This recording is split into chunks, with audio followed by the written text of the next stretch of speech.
Comme nous avons dit tout à l'heure, le titre de notre thème aujourd'hui, c'est découvrir son appel par rapport à Dieu. Voilà.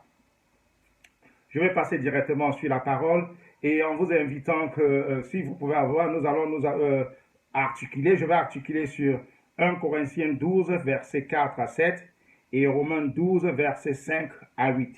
Je prends d'abord dans Romains 12, versets 5 à 8. Il dit, versets 5 jusqu'à 8. Ainsi, nous sommes plusieurs, nous sommes formés qu'un seul corps en Christ, et nous sommes tous nombreux les uns des autres.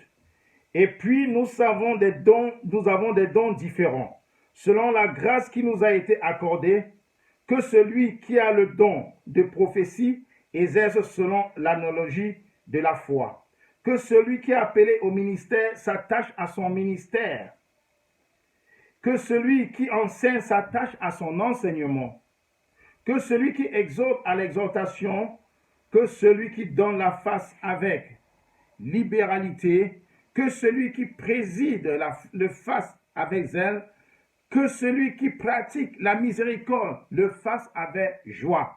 Amen. Que celui qui pratique le fasse avec joie. Alors, bien-aimés, si vous vous en rendez compte, vous allez voir que ici, dans notre monde actuel, beaucoup d'entre nous, chacun fait comme il veut. Soit en disant je fais par ma force, ou je suis très fort, ou bien mes ancêtres ont fait ceci, ou c'est grâce à mes études. Non. Nous vivons dans un désordre total, auquel Dieu n'est pas un Dieu désordonné. Dieu est un Dieu d'ordre. Il a prévu pour chacun de nous un appel particulier et il a prévu aussi pour chacun de nous une place et une fonction bien précise. Il y a des moments que tu es en train de faire ton travail, tu crois que non, c'est ce travail qui a été dédié pour toi et pourtant tu te trompes. Tu ne perces pas dans ton travail et tu ne te poses pas la question de savoir pourquoi je ne perce pas dans mon travail. Qu'est-ce qui ne va pas? Qu'est-ce qui est en train pour que je ne puisse pas avancer? Voilà autant de questions que tu dois poser. Il y a des moments où tu peux en train d'explorer, d'aller de grade en grade. Tu ne te poses pas la question pourquoi.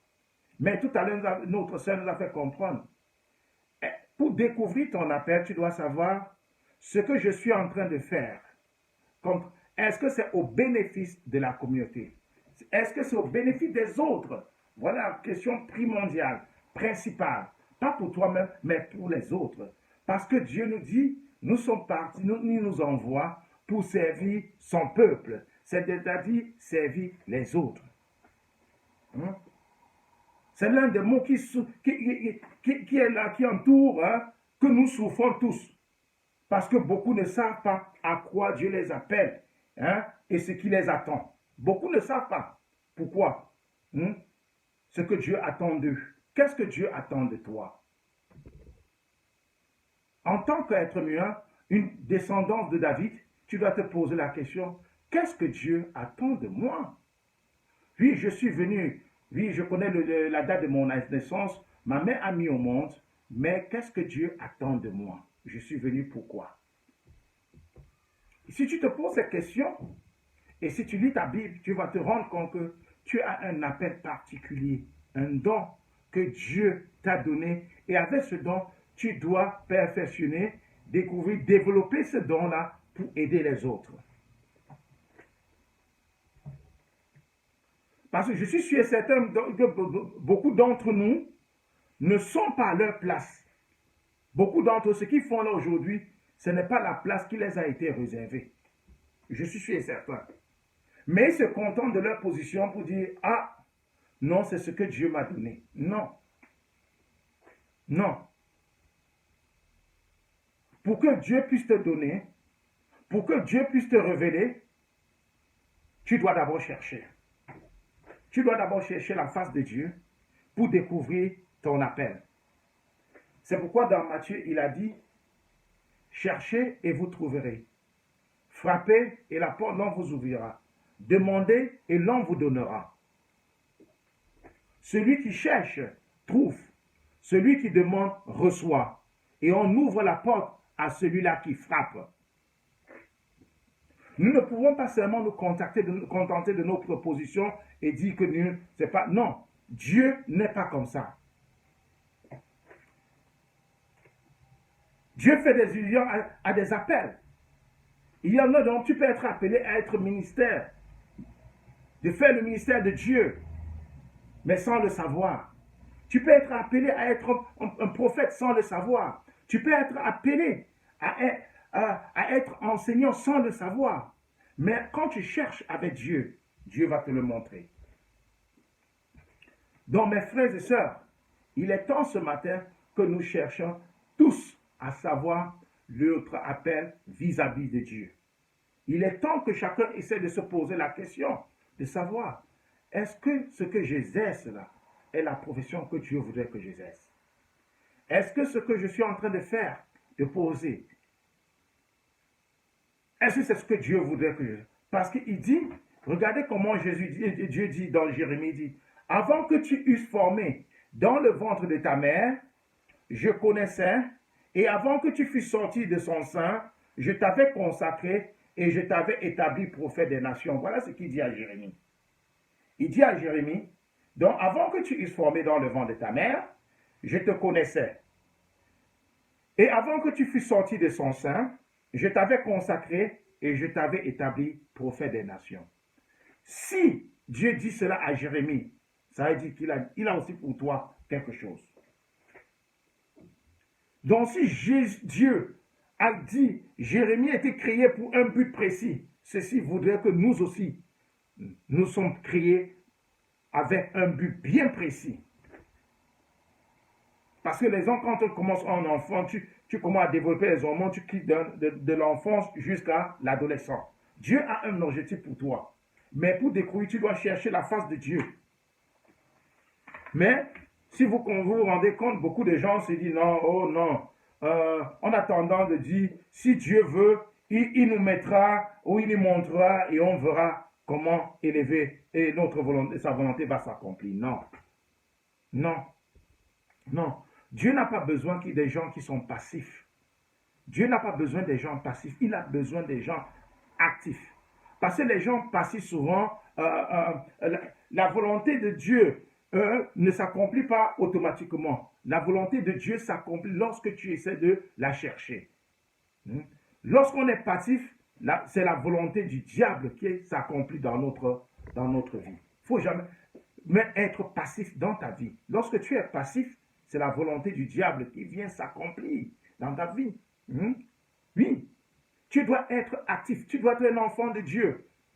Celui-là qui cherche. Et je comprends bien que pour savoir découvrir son appel, il y a beaucoup de choses que tu dois abandonner. Pour découvrir ton appel, il y a beaucoup de choses que tu dois laisser le monde, que tu dois quitter.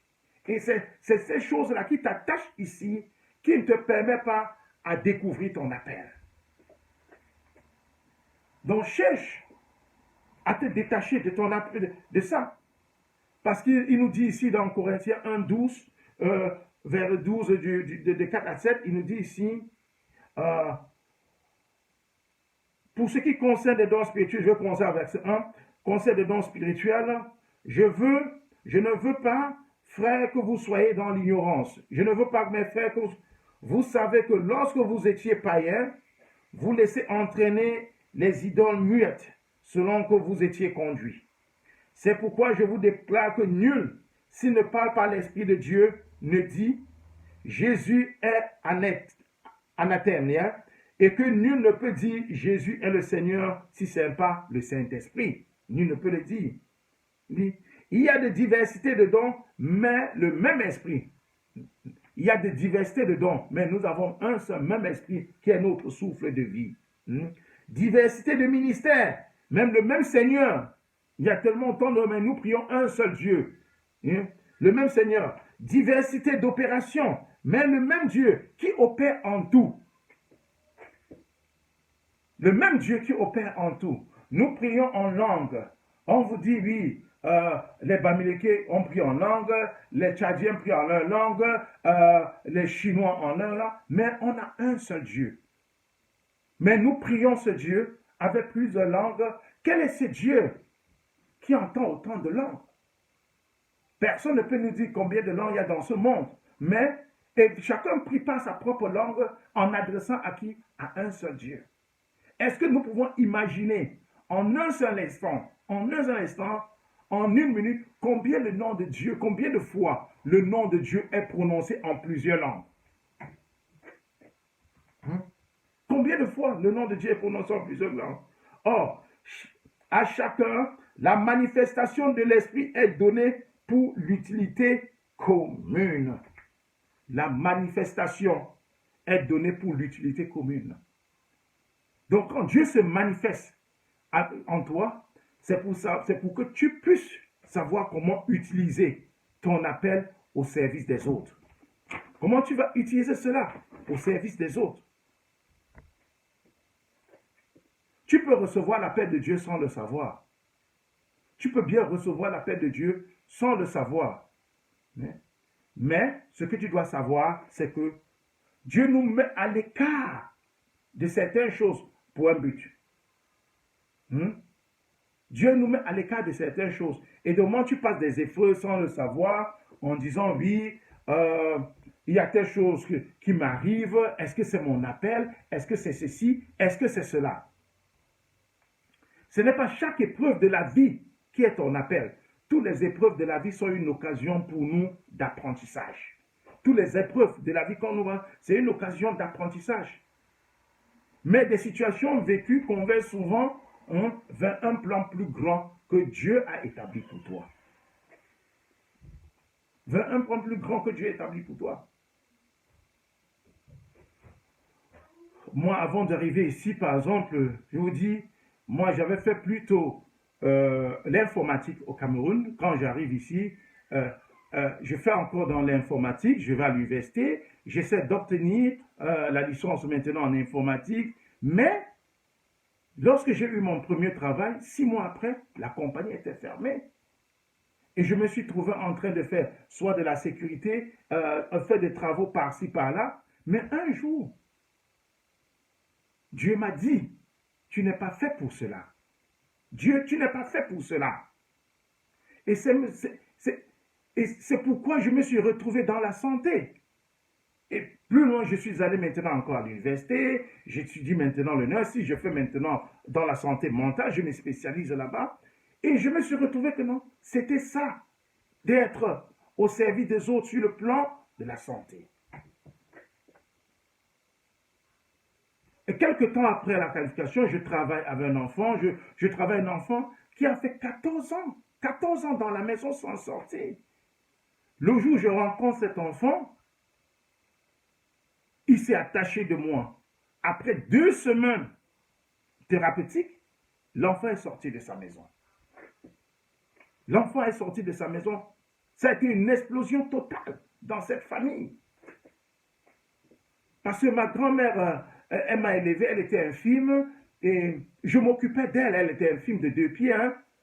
Elle était invalide de 2 pieds, et je la lavais, j'avais moins de 7 ans, hein. Je la lavais, je la poussais, je la menais partout. Mais je n'avais pas compris que l'appel que j'ai pour Dieu, que Dieu m'a envoyé, c'est d'être dans le service de santé. Parce que j'ai pris soin de ma grand-mère depuis mon bas âge, jusqu'à ce que ma grand-mère est morte. Et quand je quittais ma grand-mère, elle dit, quand tu quittes pour aller continuer les études, je vais mourir, je ne pourrai pas résister. Et c'est ce qui s'est passé 1 an après, quand je l'ai laissé.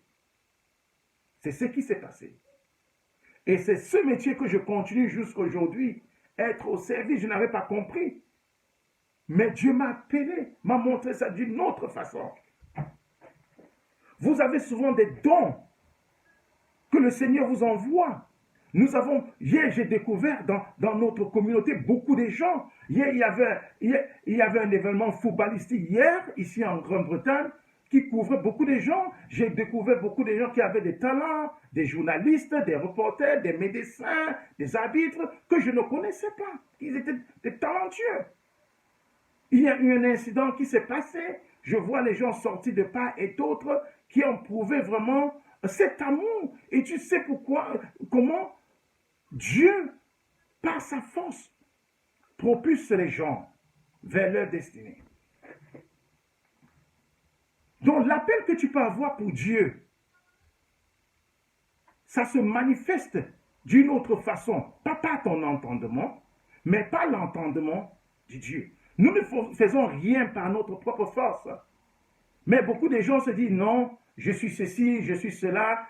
Non, ce n'est pas par ta force, c'est par la force divine. Avec la force divine, tu peux atteindre le sommet. Je me pose souvent la question de savoir, oui, est-ce que ce que X ou Y est en train de poser comme faire comme travail, c'est le travail qu'il a été appelé pour faire?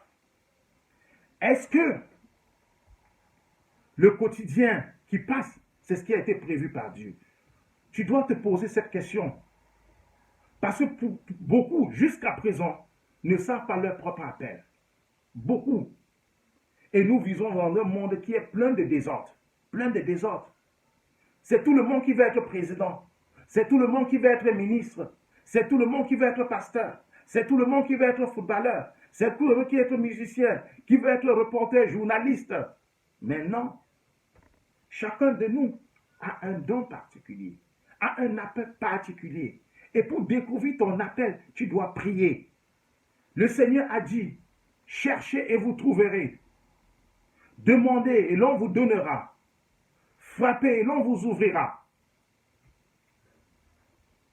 Fais un examen de conscience pour savoir. Est-ce que je fais ce qui a été destiné pour moi ou c'est ce que je veux? Je sais que suivre le chemin de Dieu n'est pas facile. Parce que pour suivre le chemin de Dieu, il y a des choses que tu dois te détacher du monde. Il faut te détacher du monde pour suivre le chemin de Dieu qui va te permettre à découvrir ton appel. Et comme je l'ai dit tantôt, ce n'est pas chaque épreuve de la vie qui fait à ce que non, chacun sache que non, ça c'est mon appel.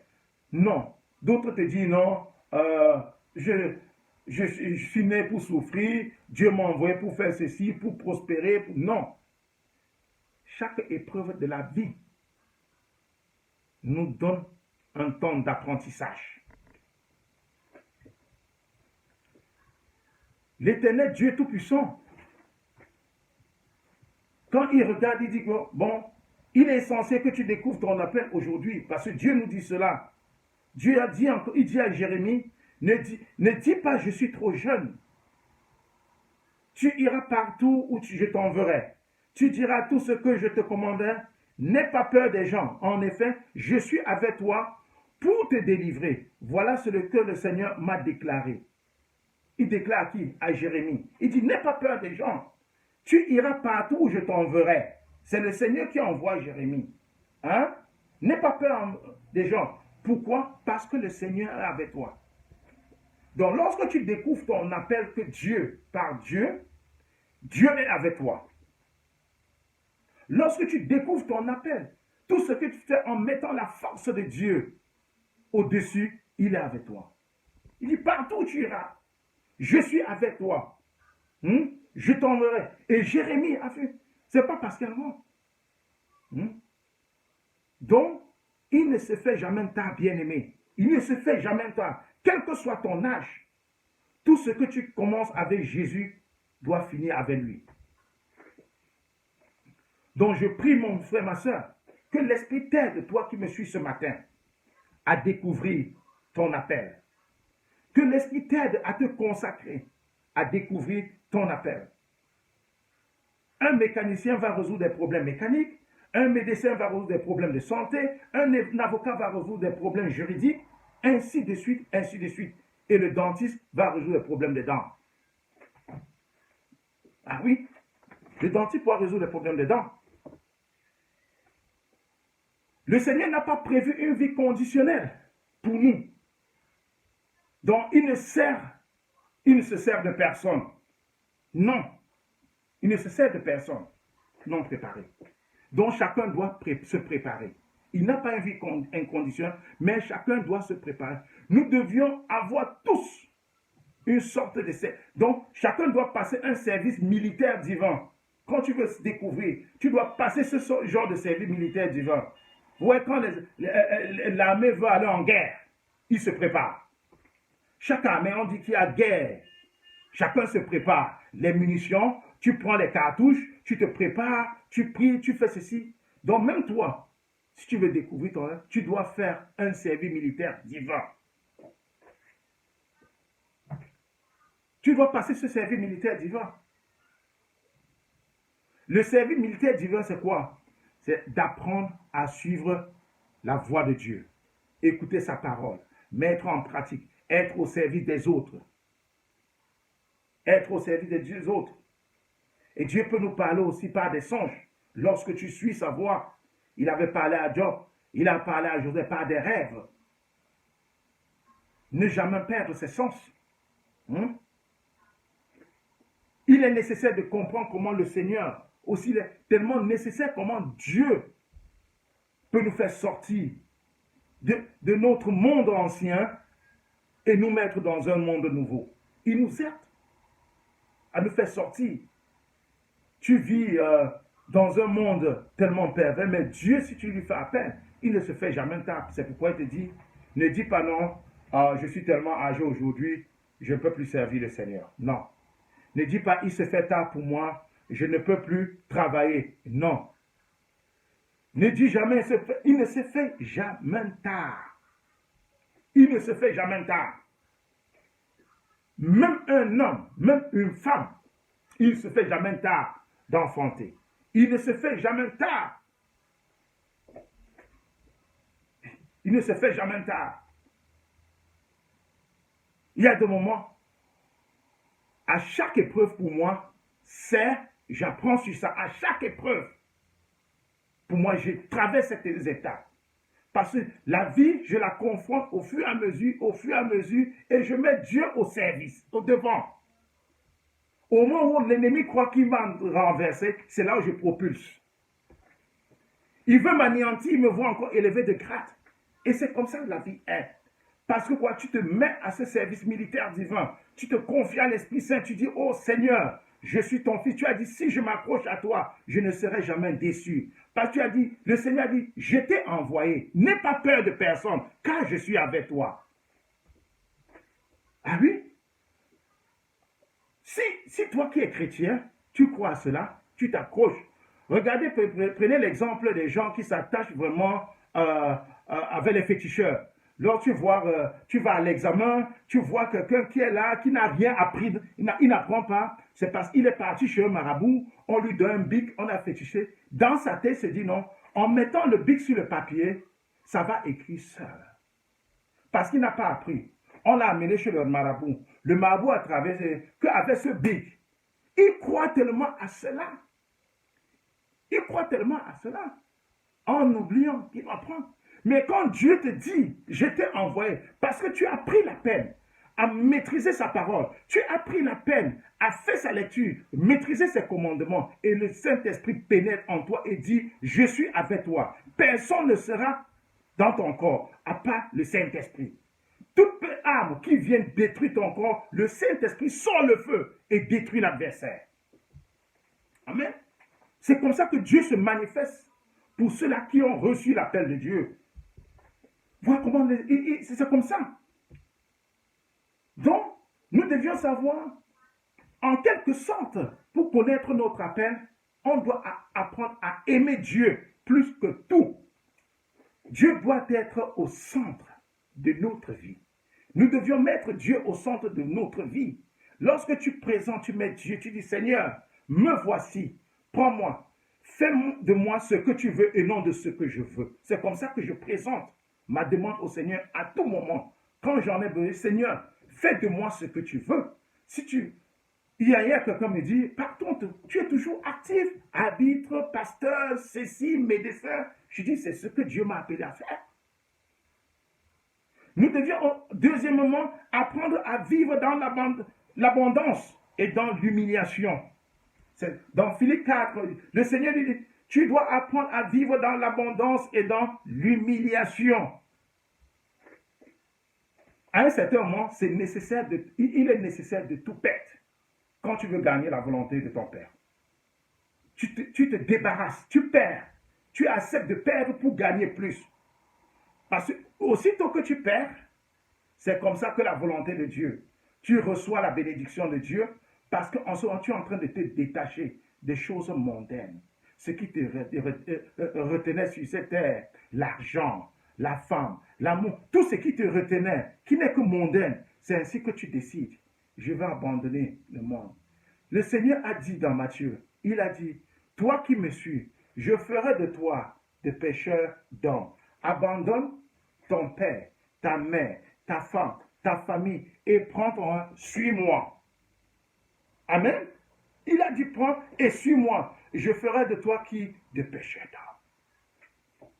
Je ferai de toi des pêcheurs d'hommes. Oubliez nos désirs. Oubliez nos désirs. Pas ce que toi tu veux. Nous avons tendance toujours de temps en temps à dire, je veux ceci, je veux cela, je veux un immeuble, je veux une maison, je veux une belle, je veux conduire ceci, je veux être cela. Non. Dans Jacques 4, le Seigneur dit, il a dit, nous en tant que chrétiens doivent chercher à oublier nos désirs. Demander à dire, que veux-tu que je fasse et non ce que je veux. Que veux-tu que je fasse, Seigneur? Tu présentes. Demande, que veux-tu que je fasse? Mais nous avons tendance, je veux ceci, je veux cela. La demande est tellement exorbitante dans tout le monde entier. Mais peu sont ceux qui disent, Seigneur, que veux-tu que je fasse? Lorsque tu présentes ta demande au Seigneur, le Seigneur t'ouvre les yeux.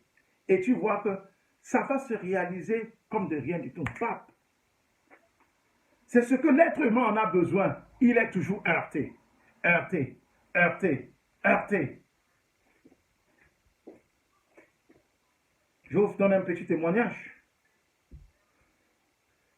Il y avait un homme qui passait tout son temps, il cherchait du travail. Et on ne l'avait jamais appelé à l'interview. Il a fait des demandes sur demande.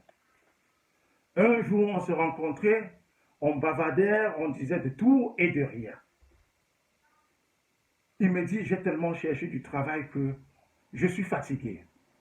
Je lui dis, c'est parce que tu n'es pas tombé sur le travail qu'il te faut. Et ce monsieur avait une formation de base mécanique, mais il cherchait le travail au KFC, dans n'importe quel, parce qu'il dit, je veux faire n'importe quel boulot. Le jour où on s'est assis ensemble au Job Center, j'ai dit, voici comment tu dois chercher le travail. Non, avant ça, je lui ai dit, présente ta demande au Seigneur, qu'est-ce que tu as comme formation? Il dit, j'ai comme formation mécanicienne de base, mais n'étant pas formé en Grande-Bretagne, j'ai dit, ça ne veut rien dire. Tu peux être là seulement pour changer de roue. Tu peux être là seulement pour faire ceci. On s'est retrouvés au Job Center un jour, on a pris rendez-vous, on va au Job Center, on fait une application, je vois, mécanique, on cherche quelqu'un qui a une texture, une connaissance en mécanique, ainsi de suite. On ne demandait aucune qualification. Aucune qualification. Nous avons imprimé le papier. En ce temps, il y avait un nom papier qui sortait. Je fais son CV et on envoie. Une semaine après, il reçoit un coup de fil. On ne connaissait même pas parler l'anglais, hein, je vous l'ai dit. Il reçoit un coup de fil qu'on appelle pour l'interview. Et il me dit, mais on m'a appelé, je ne sais même pas quoi dire. Je dis, non, prie. Prie. Et l'adresse, il ne connaissait même pas l'adresse. Je l'ai indiqué, il a trouvé l'adresse. Il est parti à l'interview.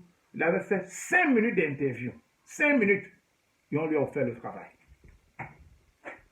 On lui a offert. Et dans ce boulot, jusqu'à aujourd'hui, il est devenu le chef de tous les métiers. Parce que dans son travail, il a persévéré.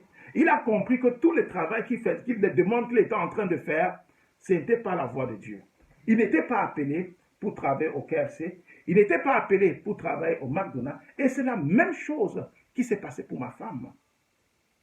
Fait tant de demandes. Mais je lui ai dit, ce n'était pas dans ton domaine. Et Dieu lui a dit, ce n'est pas là-bas. Quand elle est tombée, on lui a offert le travail. Gloire à Dieu. Dis donc, on dit, oublie nos désirs. Demandez à Dieu, Seigneur, que veux-tu que je fasse? 4. Marcher dans l'invisible. Marcher dans l'invisible. Faire confiance totale à Dieu. Nous devions faire confiance totale à celui-là qui nous gouverne.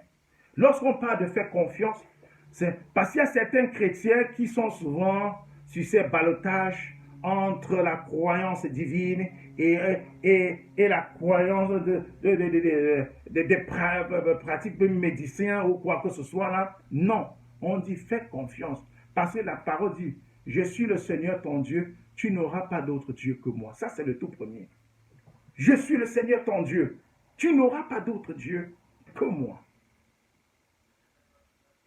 Mon frère, ma soeur, ce matin, donc, toi qui m'as suivi, que le Seigneur te guide, que le Seigneur ouvre ton esprit, que par ce message ce matin, que ta vie reflète à celle de Jérémie, que tu marches sans toutefois avoir peur, avec confiance, sachant ce matin que Dieu est avec toi et Dieu te protégera.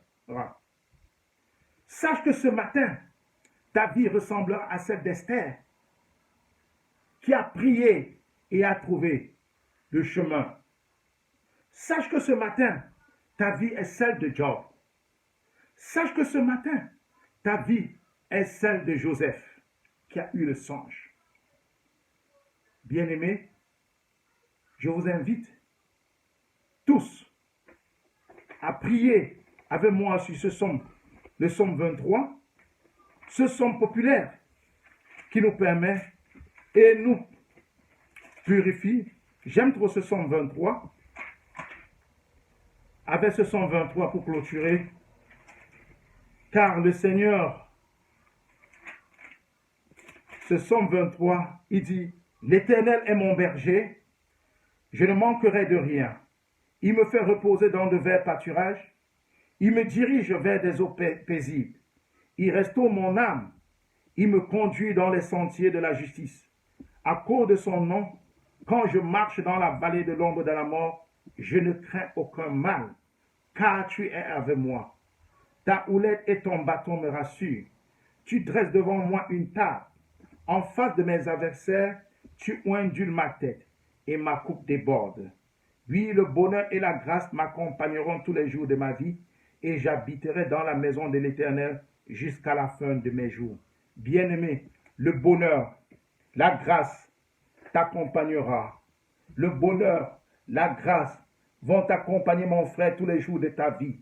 Et tu habiteras dans la maison de l'Éternel jusqu'à la fin de tes jours ici-bas. Que le Seigneur vous bénisse, vous comble de ses grâces. Et j'espère que vous avez été bénis et que par ce message, l'Éternel va toucher tout un chacun. L'Esprit va pénétrer en tout un chacun pour lui montrer le but pour lequel il a été envoyé ici. Soyez bénis, bon dimanche et rendez-vous dimanche prochain à 10h30. Pour ceux qui n'ont pas pu suivre ceci en direct, vous pouvez rattraper ça sur YouTube, sur ma chaîne YouTube ou bien sur Facebook. Soyez bénis et je vous embrasse tous. Bon dimanche à tout le monde.